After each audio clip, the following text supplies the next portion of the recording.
কায়েদে আজম মোহাম্মদ আলী জিন্না তার জন্মবার্ষিকী, বিগত 15-16 বছর বোধহয় তার নামটা নেওয়া অলিখিতভাবে বাংলাদেশে নিষিদ্ধ ছিল। তার নাম নিলে আপনার নামে বোধহয় মামলা হয়ে যাবে কিংবা আপনি মহাপাপ করে ফেলবেন, এরকম একটা পরিস্থিতি জারি করেছিল আওয়ামী লীগ। কেন? আওয়ামী লীগের একটা ক্যারেক্টার কি জানেন? আওয়ামী লীগ ইতিহাসের মহামানব যারা, তাদেরকে কখনো স্বীকার করতে চায় না কিংবা সামনে আনতে চায় না। তার একটাই কারণ, ওই মানুষগুলো সামনে আসলে তাদের যে আব্বাজান, তাদের তথাকথিত জাতির পিতা শেখ মুজিব ইতিহাস থেকে হারিয়ে যেতে পারেন। এই জন্য দেখবেন মাওলানা ভাসানীকে কখনো আওয়ামী লীগ সামনে আনতে চায় না। অথচ এই আওয়ামী লীগের প্রতিষ্ঠাতা, জন্মদাতা, কিন্তু সেই আওয়ামী লীগের জন্মদাতা মাওলানা ভাসানীকে কখনোই সামনে আনতে চায় না আওয়ামী লীগ। কারণ আওয়ামী লীগ জানে ভাসানী একবার সামনে আসলে মুজিব আর থাকবে না, হারিয়ে যাবে।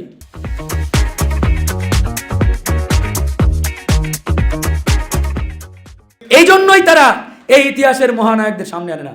হোসেন শহীদ সোহরাওয়ার্দী, শেখ মুজিবের টিচার, গুরু, ওস্তাদ, তাকে কখনো সামনে আনে না। শেরে বাংলাকে ফজলুল হক, জিয়াউর রহমানের নামটা তো প্রায় 15 বছর ওই কায়েদে আজম মোহাম্মদ আলী জিন্নার মতোই অলিখিতভাবে নিষিদ্ধ ছিল, বলাই যাবে না, বললে আপনার নামে 304 মানে মামলা হয়ে যাবে, এরকম একটা অবস্থা। তো এই যে আওয়ামী লীগ একটা বাংলাদেশে অপসংস্কৃতি এবং অপরাজনীতি 15টি বছর প্রতিষ্ঠা করেছে বা করেছিল, এটা কিন্তু আমরা গত 5ই আগস্ট ভেঙে চুরমার করে দিয়েছি। আমরা এখন একটা নতুন বাংলাদেশ বিনির্মাণের জন্য সামনে আগাচ্ছি। আমরা এই নতুন বাংলাদেশ তরুণ প্রবীণ সবাইকে নিয়ে সম্মিলিতভাবে গড়তে চাই, প্রতিষ্ঠা করতে চাই। আপনাদের সকলকে এগিয়ে আসতে হবে। এই দেশটাকে আমরা নতুন করে বিনির্মাণ করব ইনশাআল্লাহ। আজকের এই বাংলাদেশ একক কোনো দল গোষ্ঠী ব্যক্তির নয়, এই বাংলাদেশ আমাদের সবার। এই বাংলাদেশ প্রত্যেকটা নাগরিকের, প্রত্যেকটা মানুষের। এই বাংলাদেশকে বিনির্মাণ করার দায়িত্বও আমাদের। আজকে যারা সরকারে আছেন, সেই সরকার প্রধান ডক্টর মোহাম্মদ ইউনূস, তাকেও আমরা আহ্বান জানিয়েছি, আপনাকে সবাইকে নিয়ে এই দেশকে নতুন করে গড়ে তুলতে হবে। আপনাকে এই চেয়ারে আমরা বসিয়েছি, আপনার উপরে গুরু দায়িত্ব, মহাদায়িত্ব, এই দায়িত্ব দেশের জনগণ আপনাকে দিয়েছে। সুতরাং জনগণের এই গুরু দায়িত্ব আপনি যথাযথভাবে পালন করেন। তাকে ডিস্টার্ব করা যাবে না, তাকে বিরক্ত করা যাবে না।